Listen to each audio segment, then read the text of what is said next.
ang latest. Star for all seasons Governor Vilma Santos, Tears of Cruz III, at Christopher De Leon handa ng harapin ang mga intriga. Buong tapang nasasagutin ang mga issue dito sa Eye to IC. Governor V buong pusong nagpasalamat sa tagumpay na nakamit ng Alae Festival.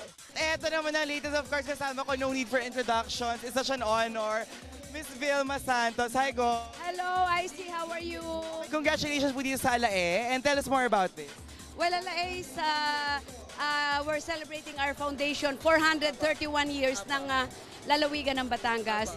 And we do this yung one-week affair para sa lalawigan ng Batangas. Ito ngayon, second to the last, yung Voices, Songs, and Rhythms, kung saan pinapakita ang talento ng mga Batanggenyo.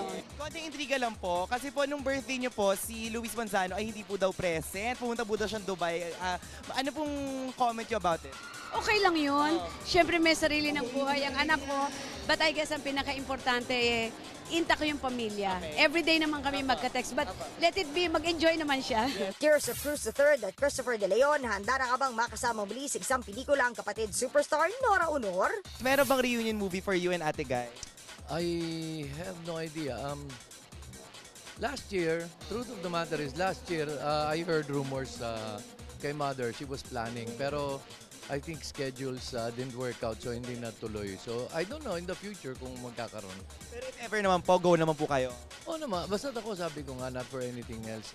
Ako naman, yung paggawa namin ulit pelikula ni Ate Guy, sabi ko, it is something na utang na loob namin sa movie-going public, and sana nga maganda lang yun. Talagang magandang movie. Si Ate Guy kasi, ang of course malapit din sa inyong puso, ay meron po daw siya magagawang concert this November kasi after the operation. Ano po reaction niyo doon?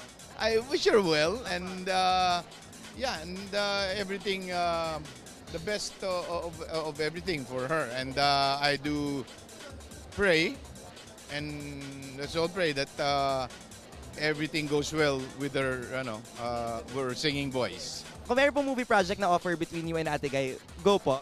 Oh, why not? Kung maganda yung role, maganda yung role, maganda yung production, at maganda yung pay. Thank you, Tito Boyet. At yung mga kapatid na Merry latest. Christmas. Correct.